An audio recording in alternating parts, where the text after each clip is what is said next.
Okay, hello everyone. Good afternoon, good morning, good evening, wherever you are. We're so happy that you could join us today.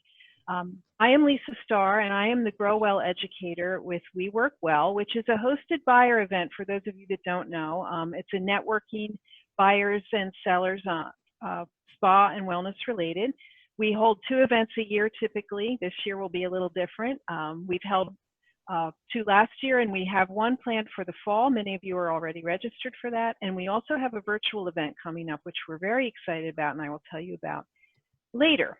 I want to welcome today my panelists who took time out of their crazy busy schedules to join us. Kim Powell from South Carolina, Grant Jones from Garden of the Gods in Colorado, and Laura Krohn from La Cantera Resort in San Antonio, Texas. These folks were chosen to join us because they are opening imminently. In fact, Kim is opening next week. So I know there are lots of questions out there. I, like you, have been on a lot of webinars lately, and everyone is sort of scrambling to figure out what to do. So I thought, let's get some people who've already elbow deep in the preparations and ask them how it's going. We will take questions in the chat as we go. I'm going to attempt to focus our discussion on the 3 areas as we go. We're going to begin with staff and staff preparations, since of course we can't open without staff members. We will then move on to guests and what we've done to prepare and process guests. And at the end, we'll talk about operational issues that should catch anything we haven't hit on at that point. So please put questions you have in the chat. Monica and Lucy, who own We Work Well, will be monitoring that chat so that they can relay us any important themes or questions that you have.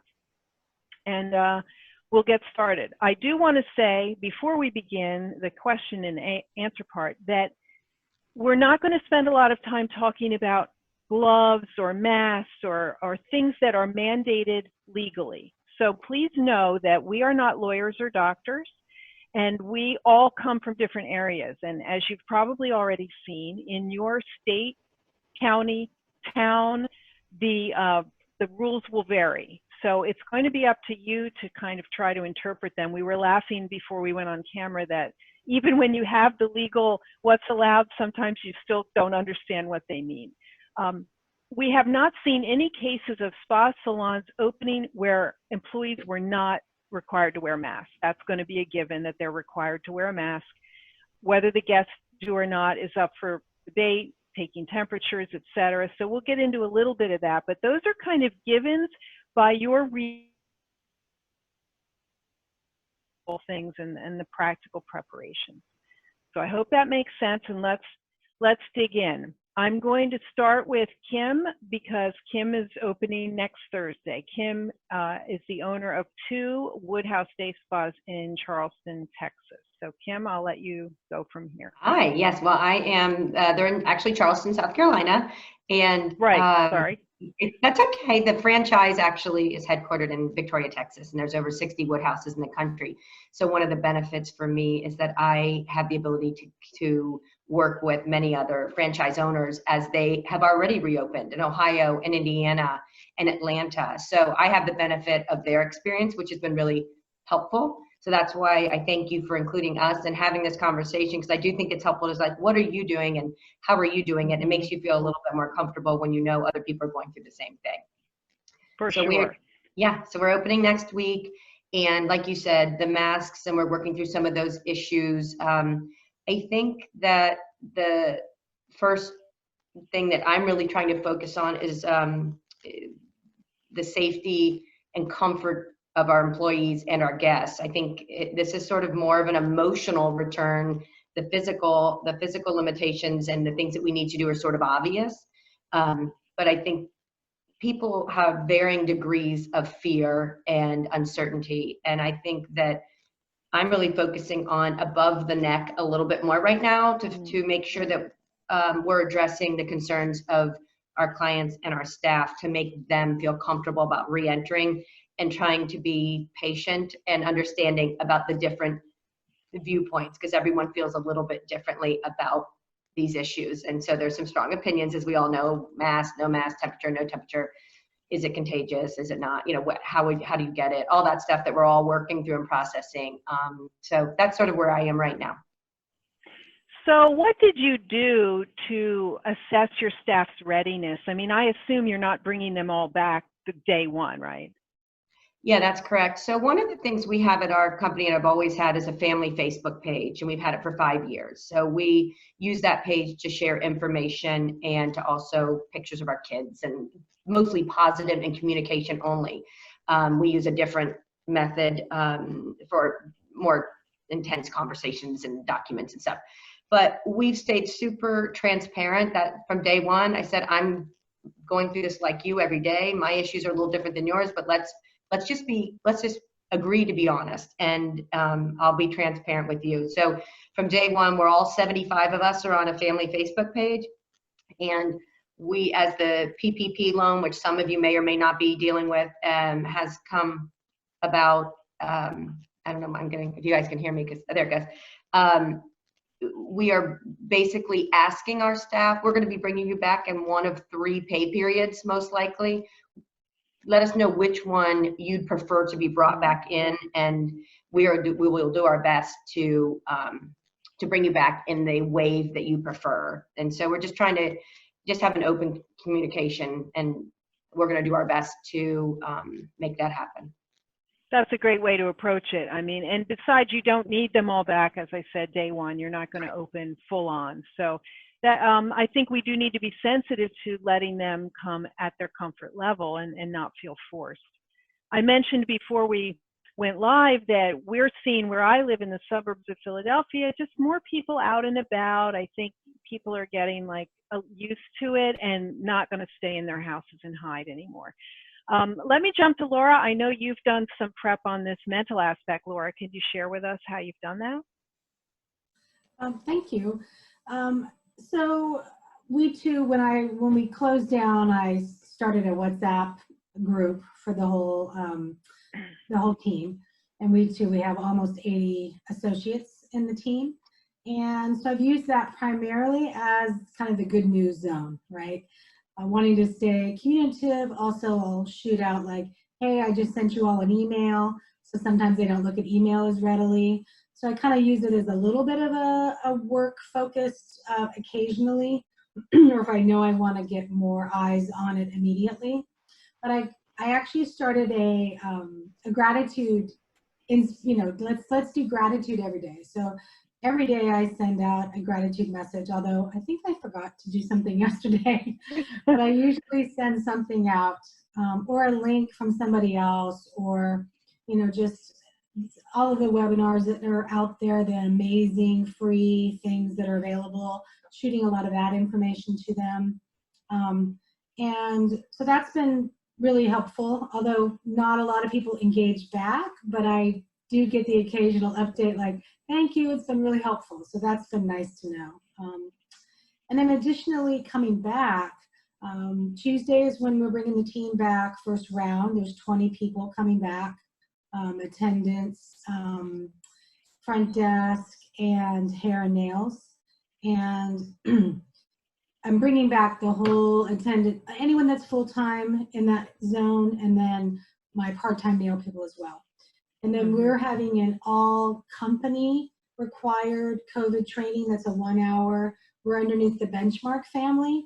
So this is a company-driven, property management company-driven COVID training. Is a 1 hour training that people services will do. And then we'll come back to the spa and we're gonna do kind of a connect. I'm calling it Return to Flow at Work. I'm gonna do a little bit of meditation. I'm gonna offer kind of a round table for people to share if they want to, anything that's been going on for them or how they're feeling. But I have also done calls to almost everybody so far on my team that is coming back, just to kind of feel how they're doing. So one-on-one, you've touched base with them. Either myself or my ops manager has touched base, or my senior spa manager. Yeah.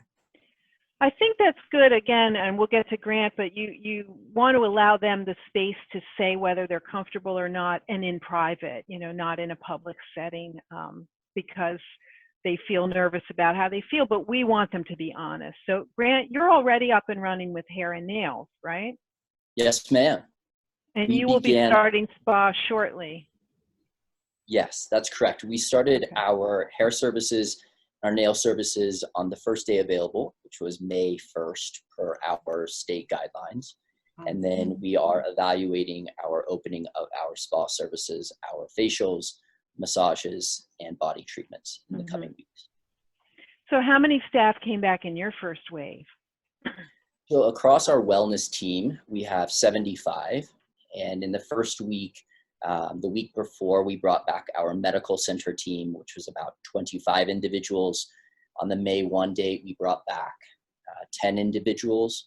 And then in the next phase, we'll bring back 30, followed by the following phase of about 20 or so. So how's it going? I mean, how are they feeling so far about working under these conditions? Yeah, it's certainly, just like Kim and Laura mentioned, it's certainly a new normal. And we are wanting to support their emotional well-being. We here at Garden of the Gods Resort and Club, and our wellness entity is named Strata Integrated Wellness Spa. So it's a combination of a medical center with a spa and salon and with a functional fitness enterprise. So the full well-being and the holistic approach of looking at the whole person is very important. Our team members are the heart of what we do and how we do it. And so we need to make sure that they are emotionally very strong and feel supported by the company and by their fellow teammates. So one of the important things that we have done is implemented a full wellness program that sits outside of an existing health plan wellness program. And it's twofold. One is an online platform that, like we were mentioning, we need to meet the team members where they are on this process. It's not something that we're dictating or mandating you need to come back at this date or your emotional state should be this. And so an online platform to ask those questions that they may not feel comfortable sharing with their supervisor or in a group setting. How are you doing emotionally? How are your finances? When do you think you'll anticipate coming back? How are the rest of your family members doing? So there's an online platform that's asking those questions, and it's a HIPAA secure, it's very privacy protected. And then the other half is when team members are coming back or those that are on furlough, they can participate in in-person group or individual sessions with our medical center that's supporting their emotional well-being, learning how to go to the grocery store, eating under stress and challenging times, making sure that their physical fitness is healthy. So before we get into kind of the tactical things with providing guest services, we wanted to make sure that the team members were felt supported and had the tools to make sure that they could return to a healthy form of living. Boy, it's a lot, right? Because we're so focused on the sort of get the doors open, but we can't do it without people that are willing to do the work. And as we're hearing, that's not so easy. It's not a matter of just saying, "Oh, you ready? Come on in." You know, it's preparing them. Grant, you have the advantage of a medical center to evaluate that. The rest of us don't have that, but it sounds like you're making great use of it. We're getting some questions on staff hesitant to return to work about pay. And we're hearing this throughout the U.S. because of the unemployment and the stipend and the extra money. Some of our people are making more money staying home than they would coming back. So Kim, have you dealt with that yet? Yes, we absolutely are just like everyone else in the same boat. And I think, you know, what I've told my general manager, we're doing a DocuSign to rehire, to rehire our team, and you'll get a DocuSign via email. It asks you if you're congratulations, you're being rehired. Yes, no. And the reason why I want to do it on DocuSign is it is so draining for my general manager. We have a team immediately with the 75 employees. We put in place like a team leaders, and each leader adopted X number of employees. And we created an employee emergency fund. So they were able to communicate directly with their lead. And we had a few that literally couldn't afford to get groceries, you know. So we had an emergency fund in place to take care of anybody in an emergency need, and also help get their unemployment and everything sorted. Yeah, now we're sort of having the other side where employers, you get your job back, are now the bad guy, because we're taking you out of your cozy, safe home environment with your unemployment, and some people are making more. So it's definitely a very real and serious dichotomy. But I think that and we're all sensitive, loving people, and we want to do the right thing, but we also are trying to, keep I think of my business like a sinking ship.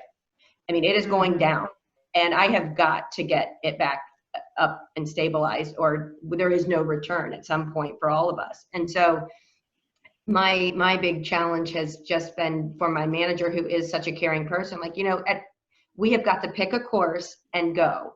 And if they are uncomfortable coming back, then, we unfortunately have to file, with unemployment. They decline the position, and then we can sidebar for whatever situation that is. But I wanted to keep it almost impersonal. I know that sounds, I'm contradicting what I just said about keeping my arms around my staff as a caring employer. But I feel like this process of bringing them back, you really just need to be focused. Yes, no, sorry. I mean, we have just got to get back up and running. And like I said, that doesn't mean we don't care about somebody. It just means we will deal with that kind of over here in a different bucket. But the first bucket is, here's your job. Do you want it or not? If not, I got to spend this money. I got to hire somebody else to do the job. I mean, it's just, unfortunately, business. And Kim, I appreciate your candor on this. It's important that we say that, because we're all in this situation, and we've been managing people who, let's face it, are, somewhat, I don't want to say needy, but they need attention and nurturing in order to give of themselves the way they do with the guests. And we're at this point of this economic crisis that we're in, where we can't afford to just, coach them along. You need some people to come back in and man the counters, whatever it is. So I appreciate you've been able to separate that, in your brain. Grant, Laura, how are you feeling about that situation? Grant, do you want to go? You probably have some immediate interactions about that. Sure. Absolutely. The candor is spot on. And we're taking this as an opportunity to talk about talent, to talk about our service standards, to talk about the experience that we want to create, and followed by that candor of saying, now is the time. Do you believe in what we're doing? Do you see the vision? And do you want to be a part of that team? Because this is the direction that we're going, and this is what needs to happen. And this is the level that our guests expect. And this is also what our owners and the leadership team want to see for the property. And it's okay if you don't want to be a part of that, then that's all right. We make that separation. But most importantly, we want to give the team members the opportunity to rise to that occasion. So taking advantage of this opportunity, and we have those kind of professional check-ins on what work needs to get done. And it's really bookend. At the beginning, we start about how are you doing personally, resetting the stage about the vision and the direction, and then bookending it with personally, how do you feel? Are you able to be on board? Do you understand what we're trying to create? Great. We've put it behind us. We've addressed it. Let's move on. And we have a business to run. We have exciting work that needs to be done. And we want you part of the team. And throughout your time, whether you were working a few hours or on furlough, we care about you, and we believe in you. But we have work that has to get done. We have work to do. And Laura, for you? Since we're just kind of rolling into this, bringing people back next week, I've had a couple people reach out saying not comfortable. Spa's in a little bit in a unique position versus the resort positioning, in the sense that I have a little more flexibility in my staffing model to be able to accommodate some people's concerns if they don't want to come back. So I'm trying to take it case by case at this moment.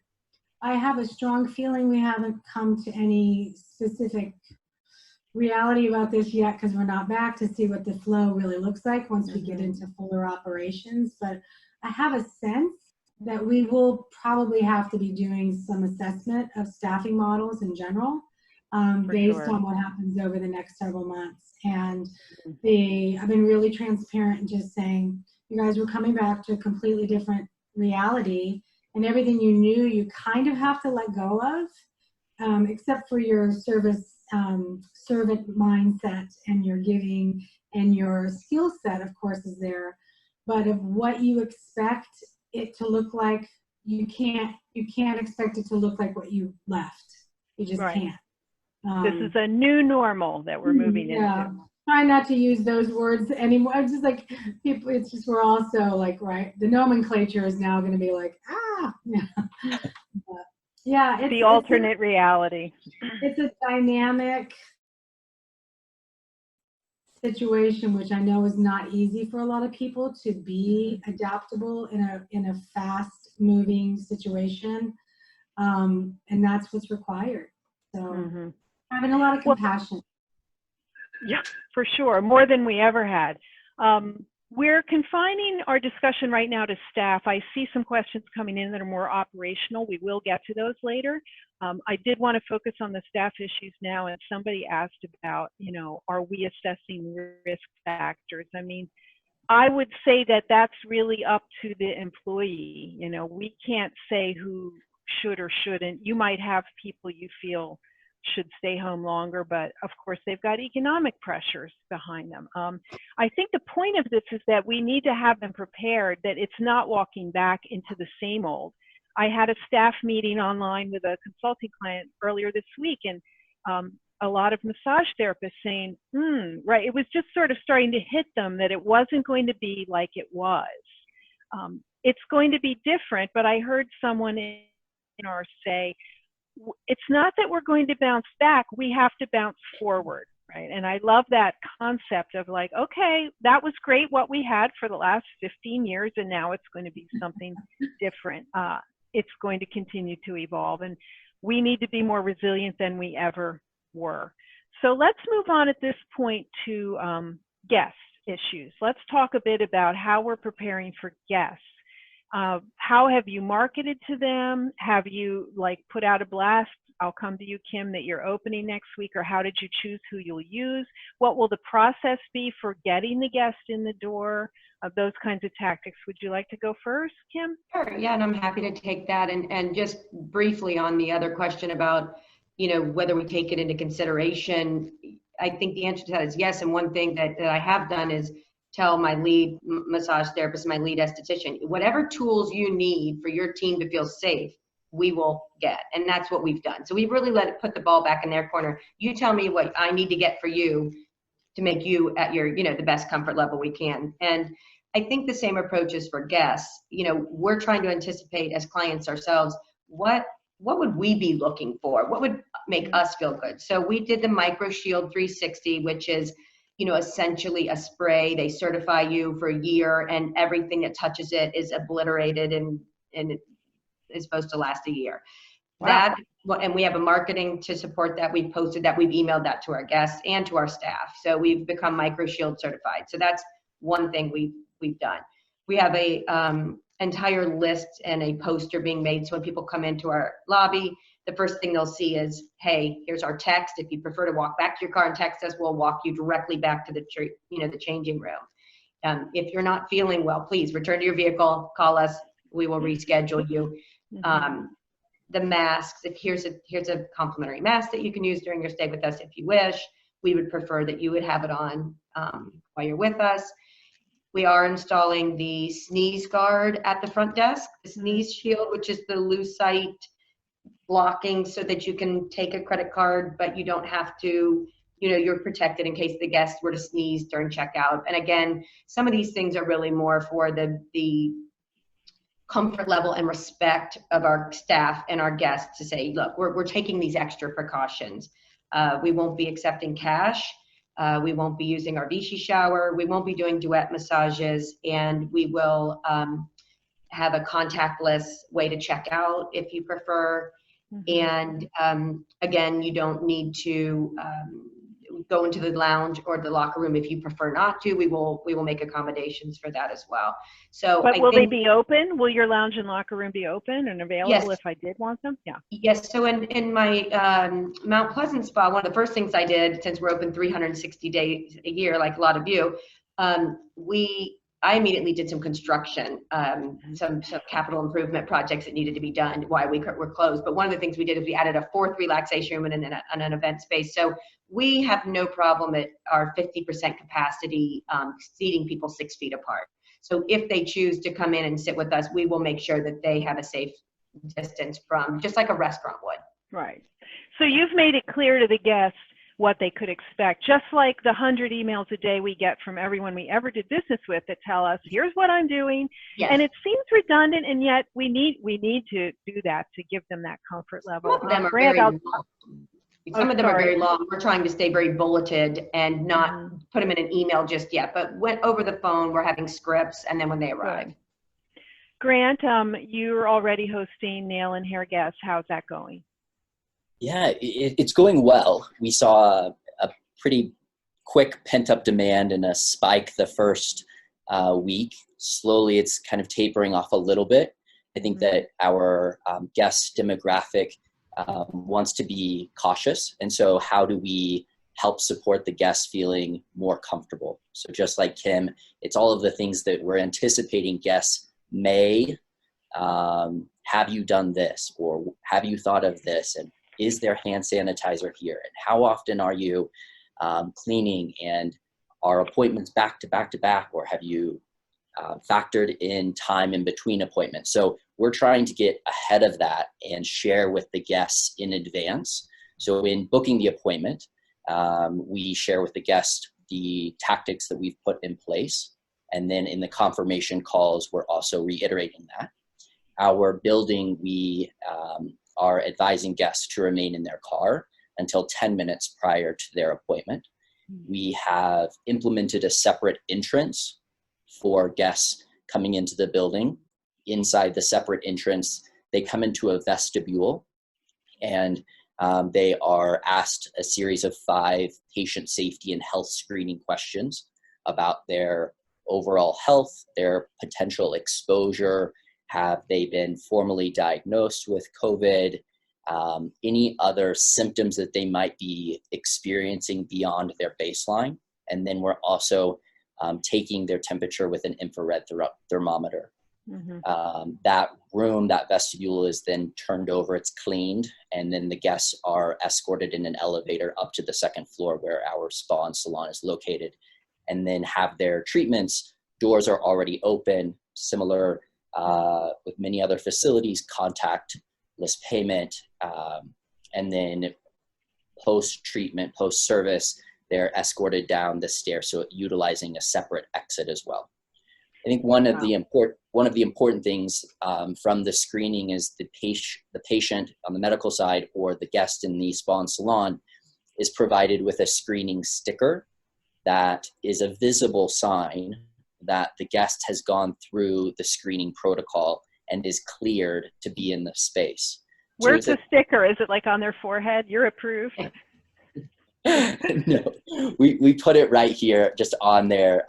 It's actually intentional to be over the heart. We have a new kind of almost motion on property. We're so used to either hugging individuals or shaking hands. And so now our thing is just kind of the hand over the heart. And so the sticker is just above the heart. But again, it's a visual to the rest of the team that this person has gone through the right procedure and the right protocol and is healthy. You know, there's nothing worse than having that mental chatter of, is this clean? Should that person be here? And so how do we get on the front end of that and provide that ease to the guest before it even starts the questioning? Well, that's the whole point of a spa visit, is to de-stress, right? So we don't need to create environments where they come in and they're more stressed than they were.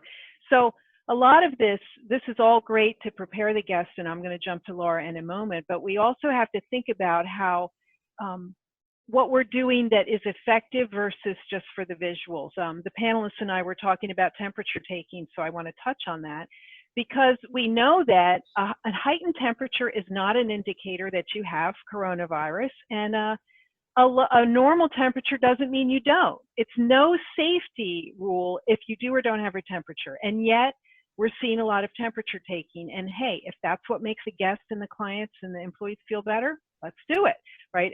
Touchless thermometer, obviously, but be sensitive to what makes people feel better as opposed to just it being a health factor, because we know that the temperature alone is not. So Laura, sorry, let me jump back to you on your guest sort of preparation, or how do you see it working when you welcome the guests back? Yeah, thank you. So I love the fact that we've got large day spa, we've got a medical model that's very integrative wellness, and then our environment's a little more, you know, destination, luxury, kind of combination of all that, right? We don't have a medical model here at all. So really getting a wide scope of kind of what's going on out there. We've done a few things, I mean, in staying in contact with the guests to try to keep them engaged. You know, we launched some social media, some live streaming, some fitness classes. I launched a webinar series weekly. I've had a whole host of fabulous facilitators come on board. Haven't gotten a lot of our guests to engage, which is unfortunate, but I'm going to continue this on a monthly basis. It was something I wanted to start anyway, and so we just jumped into it because we could. But it's been fun to see the staff engage, and also industry people around the globe kind of engage. So that's been a really interesting way to try to connect. In addition to that, we've done some e-blasting of our social media, and so we've had now 3 communications with our guests since we closed. Our closing communication, maybe 4, and then 3 different emails have gone out. First one was a letter from me, you know, just kind of giving some tips for home health, immunity boosting, and then was the webinar series and things like that. And now we're about to launch our media release. I think it's going out today because I have to man the phone starting tomorrow. In addition to that, we'll be doing a social media post, and a e-blast eventually will go out as well. Keeping it kind of bulleted and factual in terms of what we're doing to prepare. And some of the things we're doing to prepare is we were planning on doing temperature checks. I'm still kind of trying to figure out the logistics of all of that because our situation doesn't have a place where I can really sit or kind of separately speak to a guest outside of the front door. We will have a greeter, and that greeter will, the plan was the greeter is going to do the temperature check and invite them to sanitize their hands from a hands-free sanitizer before they enter the building. We do have plexiglass shields at the reception pods. We will have stickers, placards on the ground with the 6 feet social distancing in the front area, as well as down in our juicery. And at the elevators, it'll say 1 guest per elevator because our elevators are small. It'll also have like hand sanitizer stations there so they can sanitize before they go, with really simple messaging. Tons of sanitation stations throughout. We will be in masks, of course. We're asking our guests to wear masks. Of course, if they refuse, I haven't really decided how we're going to handle that exactly. But I think most people will. It's kind of what you see here. There's very few people in San Antonio that don't have a mask on because it's been a directive from the mayor to continue to wear masks. We also we're doing electrostatic, which is similar to what the airlines use. So it's a misting that gives you 24-hour protection. We're going to be doing that throughout the day in the spa, several times a day in each area. I created a community care coordinator role, and that person will be the social distancing and the kind of sanitation support. So they'll liaise among the guests to make sure that they'll be able to communicate and just be another kind of energy in the space. I have a quick question, sorry, for you.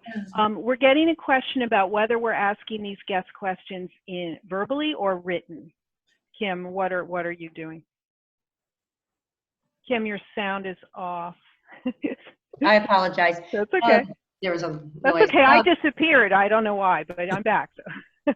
Yeah, so we do have a physical intake form that we generally in advance of their arrival, or to do it verbally as well. So I think it's a really good question. One, I mean, my general statement for all these things is, one, what's going to make everyone feel safer? And two, I'm against bringing anything in that's just going to be one more thing to disinfect. Like, you know, now you touch the mask got the germs, and the mask, now they got the dirty mask, and then you've got the shield, now we got to clean the shield, and then you got the pens, now you got to clean the pens. And so my personal opinion is, let's try not to make the solution part of the problem. Good. So I do think we will and have been taking information when we do the confirmation calls, and we book the appointment. Look, if you have any health related changes between now and then, you know, we're happy to reschedule you. We are Grant, sorry, let me jump to you. Are you verbal or written? So when the guest books the appointment, it's verbal. Confirmation call is verbal. And then when the guest arrives for the appointment, a team member is completing a verbal ask conversation with the guest, and it's documented on paper. Okay. Before we move on to an operations segment, I want to touch on one aspect of the guests that I think Kim and I discussed, which are there certain guests we invite back first? Are we inviting in healthcare workers for a week or two to get our feet wet? Like, how are you approaching this refilling your books aspect? And Kim, I'll jump to you on that. Yeah, so I think it's a really great question, and one you have to be legally very careful with. And so first, we're rescheduling those who already had appointments. Second, we have a very comprehensive VIP program, which is about 75 people. And these are our treasured, beloved, regular guests that really, really enjoy being at the spa. And so we have reached out to them for first opportunity. And that's a couple reasons. One, to just thank them for their loyal support. And two, they're going to work with us. They're going to give us feedback. They're going to help us in that first few days figure out what's working and what's not. So that's sort of how we're doing it. And then we sent an email after we got through those and opened it up to the public. So we're trying to buffer it there a little bit. You've mentioned that your booking was pretty robust just from that list.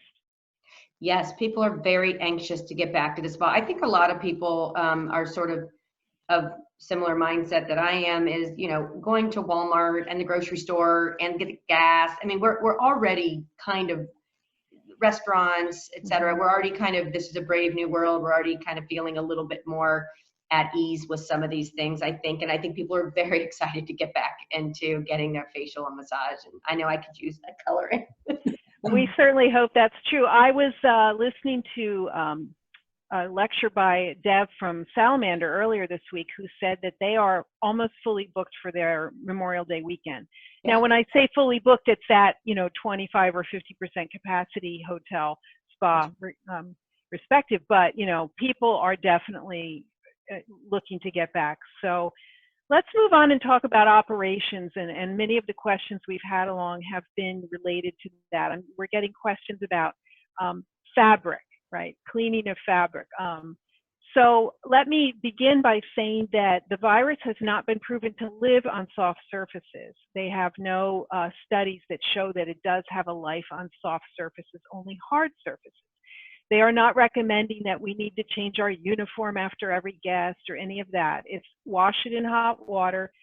Drier temperature over 133 degrees kills the virus. You don't need special detergent, nothing special about the laundry.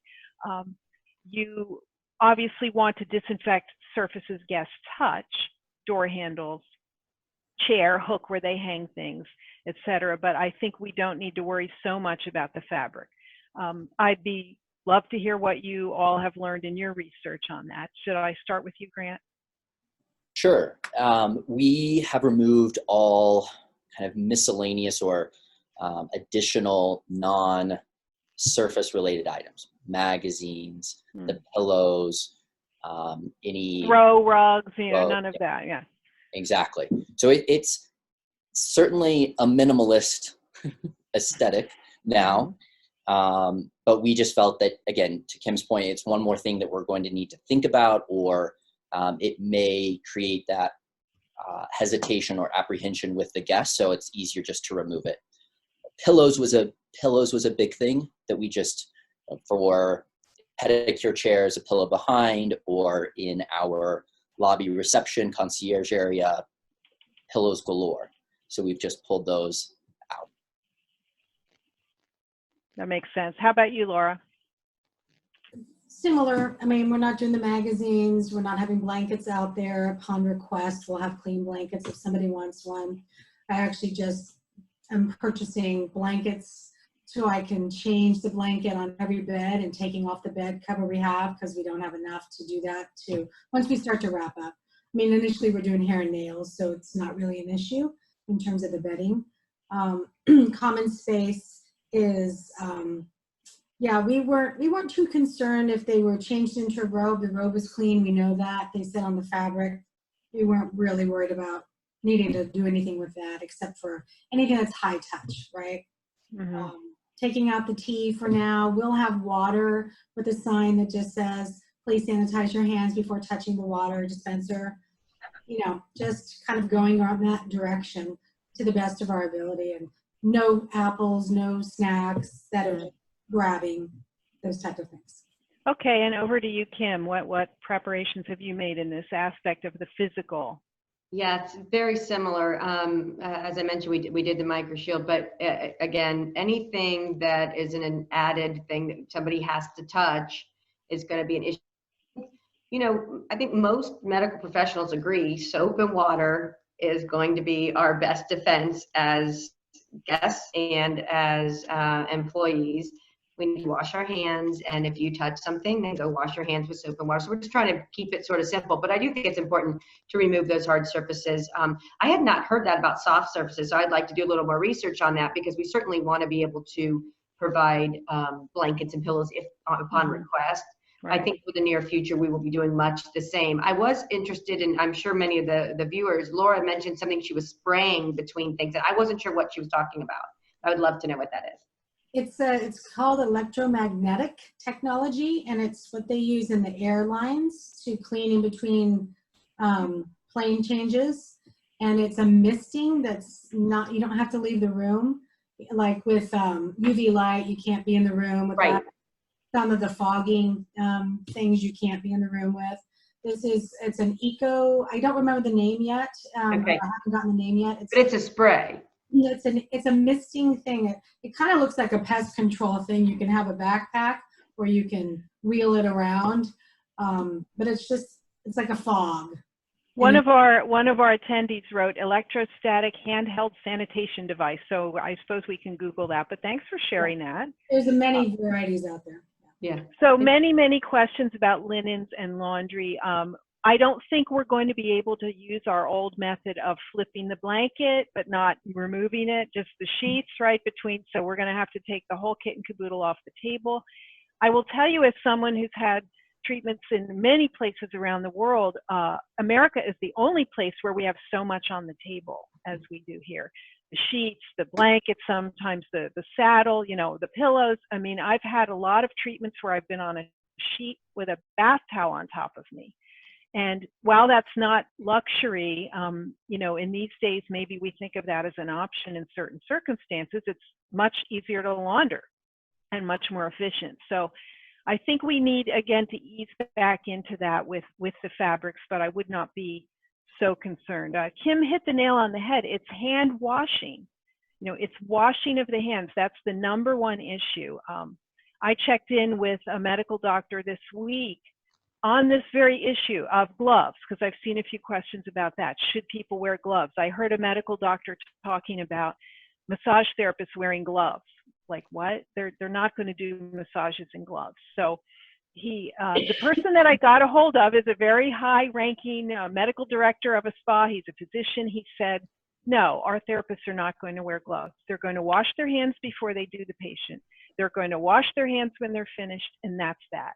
And he said that's all you need to do. Of course, correct hand washing, right? 20 seconds, hot water, etc. But in order of preference, hand washing is #1.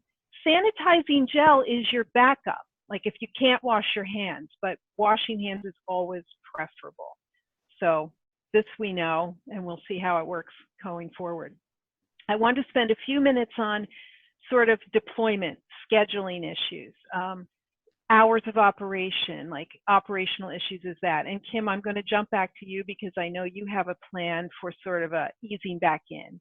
Yes. So our appointments are 50 or 80 minutes. And so what we're doing is we're adding a 15-minute spacer. So if it's a 50-minute service, the therapist will have 25 minutes now instead of the usual 10 when they're running Right. around a little more rapidly. And so that is one of the things that we think will help a lot. Obviously, we're going to be at 50% capacity, so that'll help as well. And I see some questions about retail too. I think, for retail, we are going to let people, just like any boutiques now, as long as they're 6 feet apart, we aren't going to keep them from touching things, but we will be disinfecting them. But I think there's some good questions about these sprays. How many chemicals should we be putting in the air, and how much spraying do we need to be doing versus just offering some hand sanitizer? So I think they're valid questions. I don't know that I have all the answers to that, but my gut is usually less chemicals in the air is better. I don't want the cure to be worse than the disease. And so my gut on that is to just make sure that the guest feels comfortable that they can wash their hands before and after touching any of our retail items. Now, as to the scheduling, let me say one thing before we move to this, because people are asking me where I got my information on fabrics. WebMD and multiple websites I've been to search for Corona and fabrics have returned that same info. So deployment of staff, shifts, teams, like where are we with that? Yes, so I'm sorry, I skipped over that. So That's we okay. are starting to open Thursday through Sunday for the next 2 weeks. And that is because, one, we're bringing back limited staff, and it would just be too much to bring them all back for 7 days at this point. We want to make sure there's enough days that they can get a full shift in, and that we can get our guests satisfied between our 2 locations. But we also want to leave time in between to retool, reevaluate, catch up with the news, any latest changes in the PPP or just medical opinions. Listen to our guest feedback, our employee feedback. So we just want to allow that buffer. So we're going to be doing the Thursday through Sunday for at least the next 2 weekends, and then we'll back into Wednesday through Sunday, then Tuesday through Sunday. So we'll back up from there. But that's my personal preference. How long a shift will you have your staff work at the Onset? I think we're going to be open 9 to 5 on those days, and I think we're usually 12 to 6 on Sunday. I think we're going to 12 to 5 maybe this current Sunday, but enough that our hospitality can get a full 40-hour work week, and then our therapists that might be on a 5-hour shift, they can work the morning shift or the afternoon shift, and give us some time to space everybody out. And one therapist per room, so you're in that room for that whole day. We're not going to be mixing different people in there. What I've been hearing is that wearing the masks is pretty dehydrating and draining, and so people are not able to walk back into an 8-hour shift. 4 or 5 seems better. Grant, let me jump to you on this. What's your deployment plan look like? Yeah, that's the number one thing that we are working with our team members on is again, it's a balance. We have the business to run. We want to make sure that team members feel safe and secure and healthy to support wearing a mask. So we have worked with our individual team members to say your comfortability, depending upon health conditions or everyone's concerned about their face breaking out because of the masks, perhaps a lower amount of oxygen that they're receiving because it's a close proximity. So we have worked with our individual team members to say instead of your traditional 9 to 5 shift or a longer morning shift, perhaps it's a condensed from a 10 to 2 for X number of weeks, and working with them just on this re-entry phase to the workforce. And Laura, what about you? Do you have a shift plan or staggered plan? What does it look like for you? We do. With hair, we're just bringing 1 therapist on per day. It's a 9 to 6 schedule or 9 to 5 schedule, but they'll have a large break for lunch, and they have 30 minutes in between so they can kind of go do what they need to do. We have a lot of outside space they can run to and get some air, and we're going to have to assess that minute by minute, I think, and just kind of see where people are at. When it comes back to the massage, it'll be very similar. A lot of staggered. So we've gotten multiple questions around fees, which I want to spend 1 or 2 minutes on before we move on. We are going to have low utilization. I would say 25 to 35% is probably going to be your target utilization for the next few weeks, if not 2 months. Obviously, we're bringing in less revenue. We still have overhead. Are we assessing any kind of COVID fee or tax or cleaning or anything to the guests? Just a quick comment from each of you, and I'll start with you, Laura. Not at this time, no. Okay. Grant? We are not. Those are costs that we believe are the cost of doing business, and we want to welcome guests, and an added fee would just be, I think, another hindrance or create unnecessary conversation about pricing at this time, right? Yeah, charging to make sure that you have a safe environment that's baseline. Okay, got it. And Kim? Yeah, not at this time. I mean, I have thought about whether I may need to raise my prices, because if we're operating at 50% capacity, I don't get to pay 50% of my mortgage or 50% of my American Express bill. So there is, some practical problems with opening up half of your business. But at this time, again, we're really in the PR and people pleasing business, and we want to make sure everyone feels welcomed and loved and treated and as comfortable as they can. So at this time, no. It's a very fine line to walk, and I would urge everyone listening to think about when is the right time. Besides, obviously, that you legally can, because your load rates are going to be down, when does it make financial sense, and make sure you're prepared to ease on into this. I want to take a quick break and ask you all to take a poll for us. It's a very brief poll, just 3 questions. Lucy's going to put it up in a moment, and if you could just click on your answers, we want to file that away and share it in the future. So of the 3 topics we're covering, I'm interested in which you are feeling, pretty good, pretty prepared about, which perhaps least prepared about, and the last question asks about your anticipated opening date. Is it in the next 2 weeks, 4, 6, etc.? So if you could all just take 30 seconds and do that, we would much appreciate it. I'm going to review some questions while we wait. And I'll ask my panelists, we're going to come back around and I will ask you each for a closing comment, a brief one. I can't believe how quickly 60 minutes goes.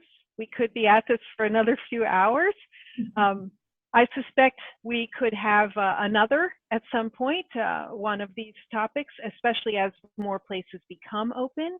It will be great to hear how it's going, to check in. So let's move on to closing comments. I'll start with you, Laura. Wow. I guess I would go back to the importance of really staying mindful about the team's emotional well-being and your well-being.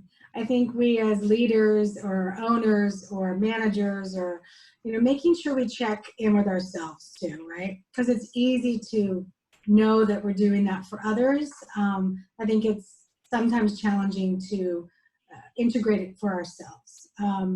That would be a key thing that I'm going to focus in on. And then really being nimble. Like, how agile can we be? We need to shift, like you said, we're going to be open 7 days a week. I'm not going to have that grace to like, how's it going this week? I'm going to have to do it at the end of the day or the beginning of the day before it starts. So just being able to keep the team comfortable with how agile we have to be as things.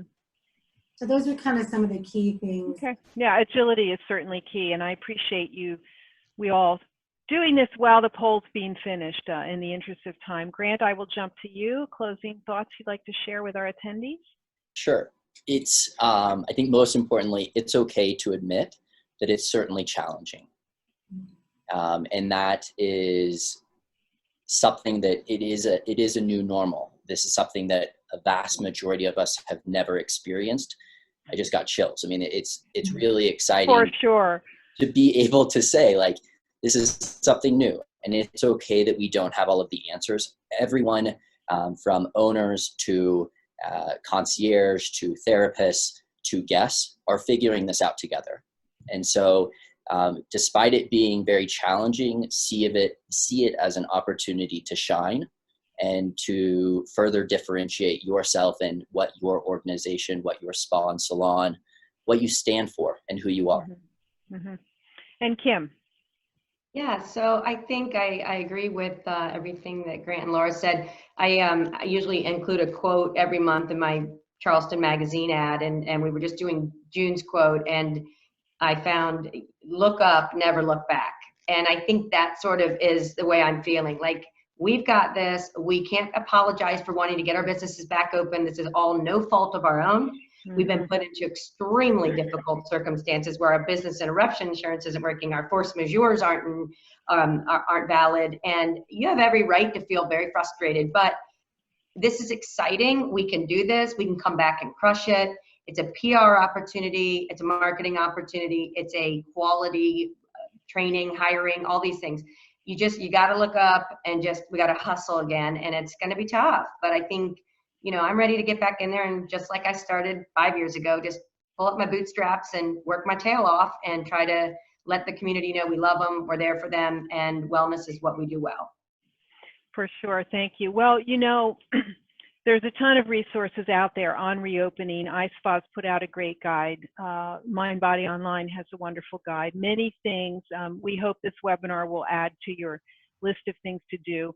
As Kim says, none of us asked for this, and it is uncharted territory. And as Grant said, we don't feel bad if you don't know or you don't understand. We're doing the best we can, and that's the purpose of this kind of collaboration and sharing. I don't want to sound Pollyanna, but there's always sort of looking for that opportunity. I was listening to hotel people yesterday on a webinar talking about, oh, now they can jump in and buy hotels that are cheaper. I mean, there's always a good side, and I think for us, it's going to be this transition into wellness that we've sort of started is now going to become more apparent to our guests, that because people who are well and have strong immunity, fare well in these kind of circumstances, and they come to us for that. So it's a great time for the spa industry to think about, okay, what's the next step? Not going back to just facials and massages, as wonderful as they are, but what else can we do to teach and lead our guests on their quest for personal wellness and satisfaction? I mean, they look to us for this, and now is our opportunity to analyze our menu and to reutilize our spaces and to bring people forward. So thank you again to Lucy and Monica at the We Work Well team for hosting this. We look forward to hosting our first virtual event, which I mentioned earlier on June 1st. We're doing our first buyers conference virtually, but we will have breakouts and stretching and a massive education session in the middle. So we're pretty excited about that. It's already sold out, but I expect we'll have more later this year, as well as our live event. Thank you all for your participation, your polls, your comments. We will go through it all, and we will hopefully come back to you soon with more helpful information. I wish everyone the best of luck in this moving forward in our bounce forward stage, let's call it. Thanks again, everybody. Thank you. Thank you. Good luck, everybody. Stay safe. Stay safe.